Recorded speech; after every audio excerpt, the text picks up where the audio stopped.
오늘 파헤쳐볼 기업 삼양NC캠입니다. 삼양하면 보통 라면부터 떠올리실 텐데 이건 전혀 다른 세상 이야기입니다. 네, 맞습니다. 이 회사가 반도체 밸류체인의 거의 정점에 있다고 볼 수 있겠더라고요. 네, 반도체 칩에 회로를 그릴 때 쓰는 특수 잉크, 그러니까 포토레지스터를 만드는 회사에 그 잉크의 핵심 원료를 공급하는 곳이잖아요. 그렇죠.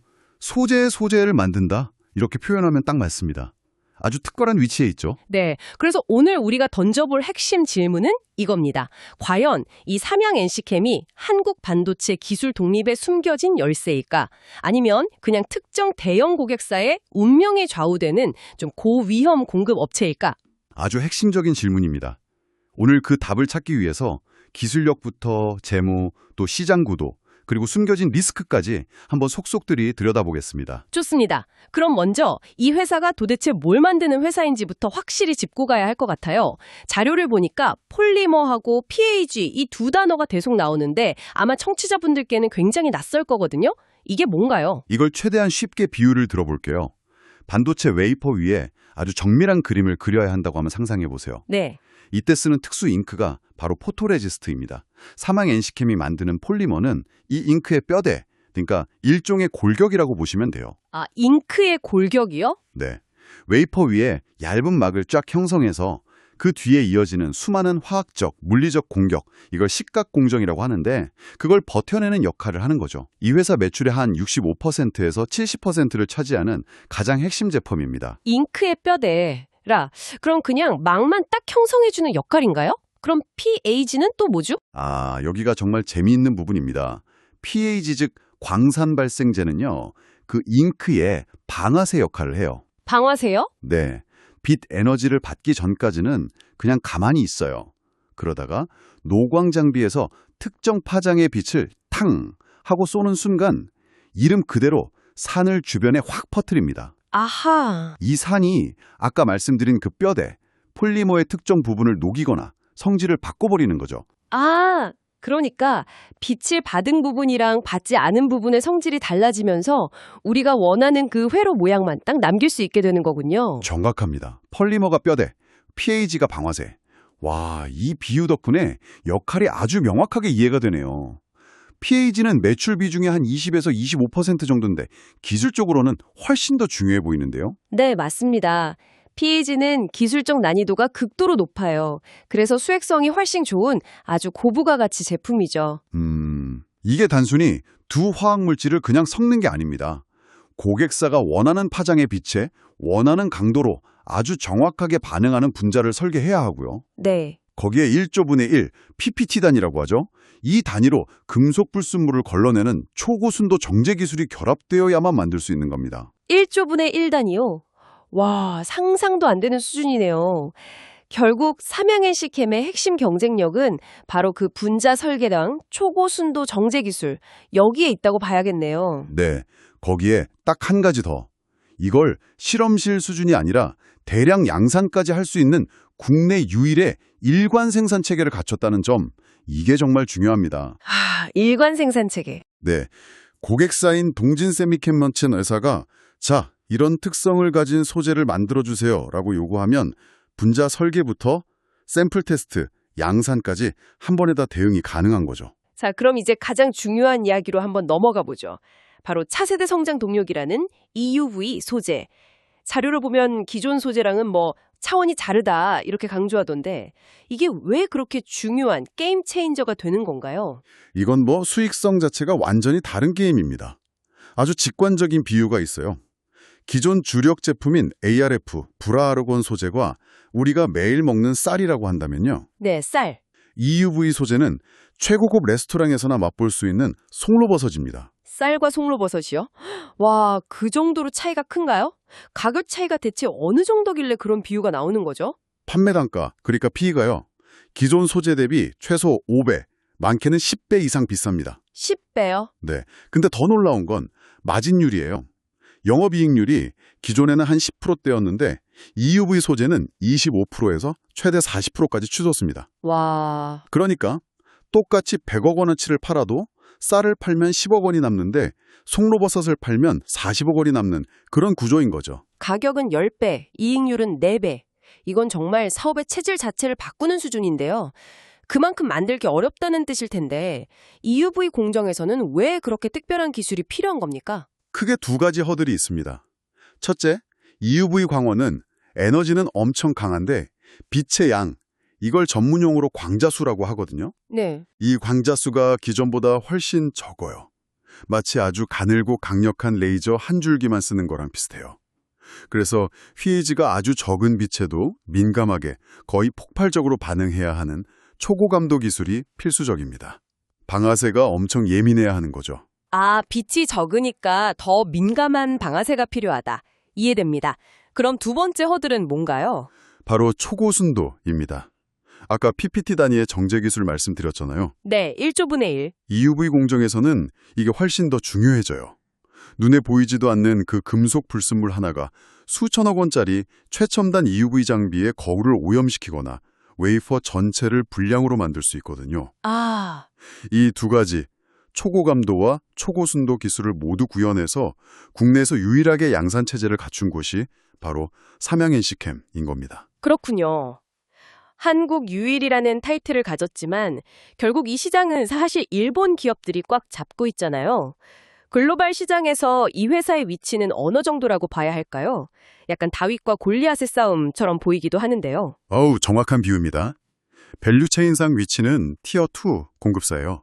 삼성전자나 SK하이닉스 같은 칩 메이커에 직접 납품하는 게 아니고요. 네. 동진세미캡이나 일본의 TOK 같은 티어1 소재사의 원료를 공급하죠. 국내 시장에서는 점유율 50%를 넘기면서 사실상 독점적인 지위를 가지고 있습니다. 하지만 글로벌로 눈을 돌리면 이야기가 완전히 달라지겠죠. 가장 직접적인 경쟁자는 누굽니까? 단연 일본의 토요고세입니다. 이 회사는 전 세계 PAG 시장의 70% 이상을 차지하는 절대 강자, 그야말로 골리앗이죠. 70%? 네. 그래서 삼양NC캠의 목표는 아주 명확합니다. 한국의 토요고세이가 되겠다. 그 목표를 이루려면 기술 격차를 좁혀야 할 텐데요. 현재 주력 시장하고 최첨단 시장에서 격차가 어느 정도인가요? 이 점을 좀 나눠서 보셔야 합니다.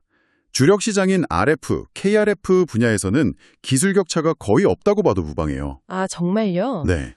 품질 면에서 동등한 수준에 올라왔고 이미 일본산을 성공적으로 대체하고 있죠. 하지만 최첨단 EUV 분야에서는 아직 일본이 앞서가는 게 사실입니다. 다만 삼양NC캠이 유일한 국산 대안이라는 아주 강력한 무기를 가지고 빠르게 추격하는 그런 구도죠. 네. 여기에 또 최근에 미중 갈등이 예상치 못한 기회가 되고 있어요. 아, 그건 또 왜죠? 중국 반도체 업체들이 일본산 소재를 구하기가 어려워지면서 그 대체자로 삼양NC캠을 찾기 시작한 거죠. 일종의 반사이익을 얻고 있는 셈입니다. 기술력으로 일본을 따라잡고 있고 지정학적 이슈로 새로운 시장까지 열리고 있다. 굉장히 흥미로운 구도네요. 그런데 이런 멋진 스토리가 실제 재무제표에는 어떻게 반영되고 있는지 궁금합니다. 2025년 2월에 상장했잖아요.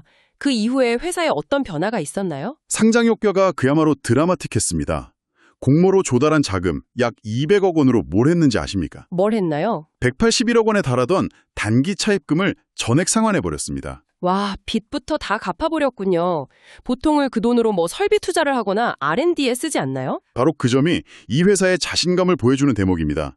설비 투자는 이미 상장 전에 대부분 끝내놓은 상태였거든요. 아, 이미 투자가 끝난 상태였다. 네. 빚을 갚으니까 당연히 이자 비용이 사라졌고 부채 비율은 53%에서 21%로 그냥 수직 낙하했습니다. 사실상 무차입 경영에 가까운 아주 탄탄한 재무 구조를 갖추게 된 거죠. 재무적으로 군사를 쫙 뺀 상태에서 반도체 업황 회복을 맞이한 거네요. 그러니 이익이 폭발적으로 늘 수밖에 없었겠군요. 2025년 3분기 누적 영업이익이 전년 대비 60%나 늘었던데요? 네. 이게 바로 그 송로버섯 효과가 숫자로 나타나기 시작한 겁니다. 그러나 더 주목해야 할 것은 2026년 전망이에요. 2026년이요? 네. 증권가에서는 매출이 약 25% 늘어날 때 영업이익은 50% 이상 폭증할 것으로 보고 있습니다. 매출 증가율보다 이익 증가율이 2배나 높다니?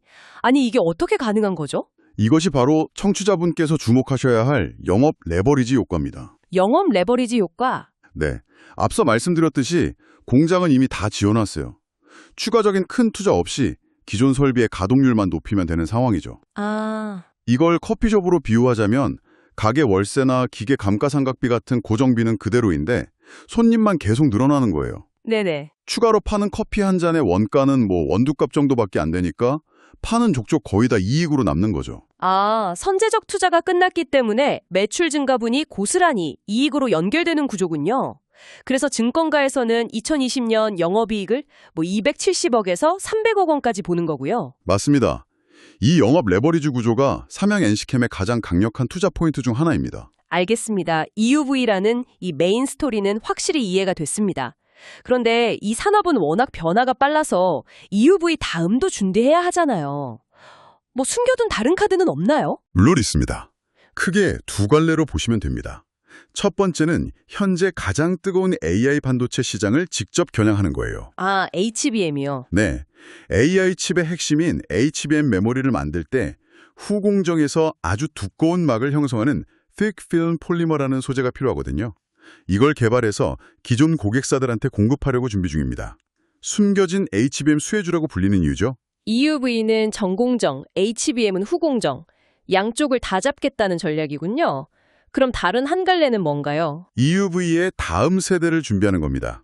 더 미세한 회로를 그리기 위한 차세대 기술인 High-NA EUV에 대응하는 새로운 PAG와 소재를 이미 연구하고 있어요. 아, 벌써요? 네, 그러니까 현재의 주력인 RF, 차세대인 EUV, 그리고 차차세대인 High-NA 기술까지 동시에 대응하는 아주 영리한 전력을 구사하고 있는 거죠. 정리해보면 Q 물량과 P 간혹이 동시에 오르고 있고 기술력은 거의 대체 불가능한 수준에 가까워지고 있고 또 투자는 이미 끝나서 영업 레버리지 효과를 누릴 일만 남았다.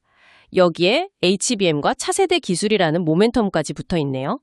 와, 삼양그룹 차원에서도 이 회사를 굉장히 중요하게 생각할 것 같습니다. 그렇습니다.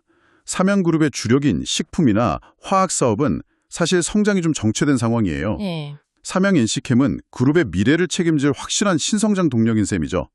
그룹의 모든 리소스가 집중될 수밖에 없고 이게 또 그룹의 승계 구도와도 맞물려 있기 때문에 어떻게든 기업 가치를 끌어올리려는 의지가 강할 수밖에 없습니다. 지금까지는 정말 장밋빛 미래만 이야기한 것 같은데요. 당연히 리스크도 있겠죠? 우리가 가장 주의 깊게 살펴봐야 할 위험 요인은 무엇일까요? 가장 크고 명확한 리스크는 바로 특정 고객사에 대한 높은 의존도입니다. 매출의 상당 부분이 동진 세미캠 한 곳에 집중되어 있습니다.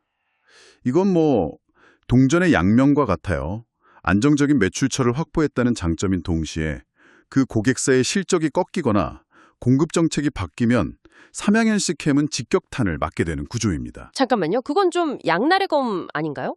아까 고객 맞춤형 기술이 강점이라고 하셨는데 그게 오히려 동진 세미캠에 너무 종속되어서 다른 고객사를 뚫기 어렵게 만드는 일종의 족쇄가 될 수도 있겠네요. 정확한 지적입니다.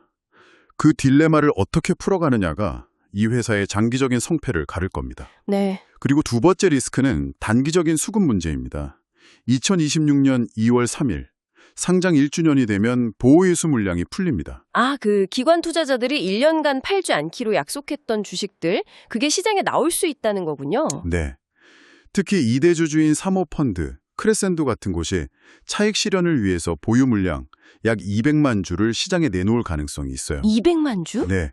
이 물량이 블록딜이나 장내 매도로 쏟아지면 기업의 펀더멘털과 상관없이 단기적으로 주가에는 큰 부담이 될 수밖에 없죠. 청취자분들께서는 이 날짜는 꼭 기억해 두셔야 합니다. 고객사 리스크와 수급 리스크, 또 다른 건 없나요? 예를 들어서 경쟁사들이 대부분 일본 기업인데 최근 같은 엔저 현상은 불리하게 작용하지 않을까요? 물론입니다. 일본 경쟁사들이 가격을 낮춰서 공격적으로 나오면 가격 경쟁력에서 밀릴 수밖에 없죠. 그리고 가장 장기적인 관점의 리스크는 기술 도태의 위험입니다. 기술 도태요? 네. 반도체 기술은 우리가 잠자는 사이에도 발전하거든요. 2나노 이하 초미세 공정으로 가면 현재 주력인 유기물 기반 소재 대신 무기물 기반 소재, MOR이라는 게 대안으로 떠오르고 있습니다. 이 기술 전환이 예상보다 빠르게 일어날 경우 삼양 NC캠도 큰 도전에 직면하게 될 겁니다. 결국 삼양 NC캠은 반도체 소재 국산화의 선봉에 서서 EUV와 HBM이라는 강력한 성장 엔진을 달았지만 그 이면에는 동진 세미캠이라는 단일 고객 리스크와 보호예수 해제라는 단기 수급 폭탄, 그리고 일본과의 끊임없는 기술 경쟁이라는 과제를 안고 있군요. 네. 성장의 과실은 달콤하지만 그 이면의 리스크는 아주 명확합니다. 특히 특정 고객사라는 존재는 이 회사의 가장 강력한 파트너이자 동시에 가장 큰 족쇄가 될 수 있는 딜레마 그 자체죠. 오늘 이야기를 종합해보면 이 삼양 NC캠의 본질은 킹메이커라는 단어로 요약할 수 있을 것 같습니다. 스스로 왕이 될 수는 없지만 삼성전자나 SK 하이닉스 같은 왕들을 만드는 데 없어서는 안 될 핵심적인 역할을 하죠. 네, 그렇죠. 이 킹메이커가 앞으로 왕들의 전쟁에서 살아남고 더 큰 영향력을 발휘하기 위해서 고객사 다변화라는 딜레마를 어떻게 풀어나갈지, 그리고 일본이라는 거인을 상대로 기술 초격차를 어떻게 유지해 나갈지, 바로 이 전략적 선택들을 지켜보는 것이 청취자분께서 이 기업을 이해하는 가장 중요한 관전 포인트가 될 것 같습니다.